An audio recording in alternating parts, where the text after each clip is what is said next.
This is another edition of So You Think You Can Squat. That was the most he had ever squatted, and all we really did was fix his technique at the top. Most he'd ever done was below 400. That's a Mastodon bar, so it's a 65-pound bar. He just did 425. A little sloppy, but still fairly strong. So just with small technical fixes, we've already bumped the squat up 40, 50 pounds. And we're talking, which is a big accomplishment, we're talking raw. No belt, no briefs, no bullshit, just flat out strength.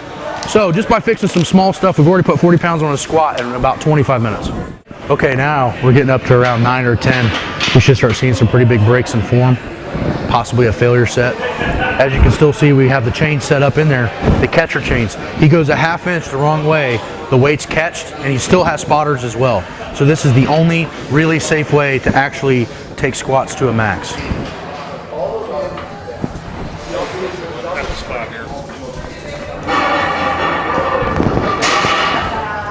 Watch that close. There you go. Let's go now. Settle up.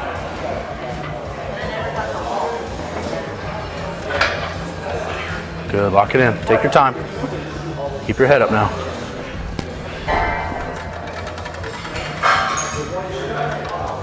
Get up there. Good. Racket. So we're at almost 95, close to 100%. We might have another 10 or 20 pounds in us. We stopped there.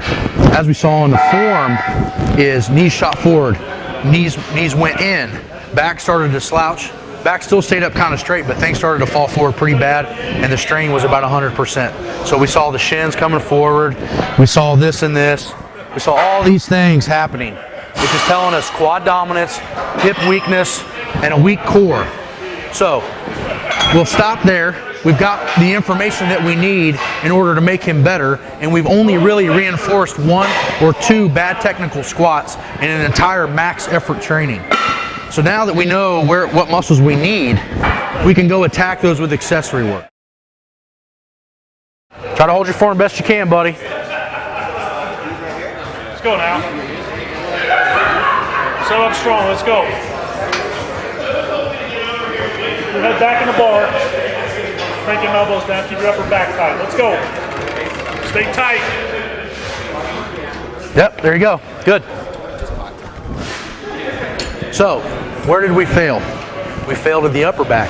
Everything in the bottom caved in like we talked about. Knees came forward, knees came in. But what made him not be able to stand up was from here all the way up here. All of this is what made him fail.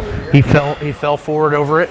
The weights caught him, and we call it a handcuff, but basically it's a leverage point in which there's no standing up front. If he could stay like this, he would have a fighting chance. Just drive up with it. But because the chest falls, everything else falls with it. So we saw where he breaks. We got to build some muscle in here. We got to get these upper erectors really, really strong. So how are we going to do that? Well, there's a lot of ways we can do it. One of my favorite is the seated safety bar good morning. Now the seated safety bar good morning puts a lot of pressure right here, but it builds all these muscles in here to make sure that we hold a good, proper position when we squat. So the seated safety bar good morning does a couple of things. One, it's seated. So you take away all your leg drive and all your hamstring activation. 2, it's on a safety bar, so it's pulling you forward like you don't want to go and making the muscles grow where you need them to grow. So with that being said, we're going to show the seated safety bar good mornings. We're just going to use a bar, and I'm going to show you how you build them up. Now obviously when we do this, we're going to break form. We're actually going to do a spine good morning versus what I would consider a hip good morning. So we're actually going to round over the back and straighten it up, because this is where we're failing, so this is what we need to build, okay? All right, now we're in a squat position.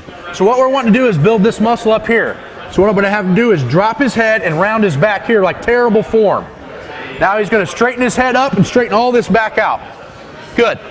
Now, another way that you can make sure you're not getting a lot of leg drive is to put your legs in front of you. So instead of having your legs in a squat position, he's gonna put them up front and put his toes up by there. Now he's gonna do the same thing. Round over and bend all here and straighten it up. Takes away all leg and hip activation, it's all back. This will make your back strong, not only for squats, but for deadlifting as well. Rep ranges on the seated safety bar good morning work very, very well in between 8 and 15 reps, or sometimes even 45-second sets. Reason being is we're trying to build muscle. So this is not a great exercise for max effort. Not to say that we haven't ever done it, but it usually works better to develop a lot of volume and muscle mass. And to do that, you need quite a bit amount of time under tension in order to build muscle. You're not going to build muscle with a 1 rep max. We fix the upper back with the safety bar seated good mornings, which is one variation of many that we can fix for the upper back. The next variation, which is also an awesome one, is the reverse hyperextension, but this is going to target a little bit more the lumbar spine and the tailbone. Now, at the very bottom of the box, if you watch this video over again of him squatting, you're going to see his ass disappear under his back, which shifts everything forward.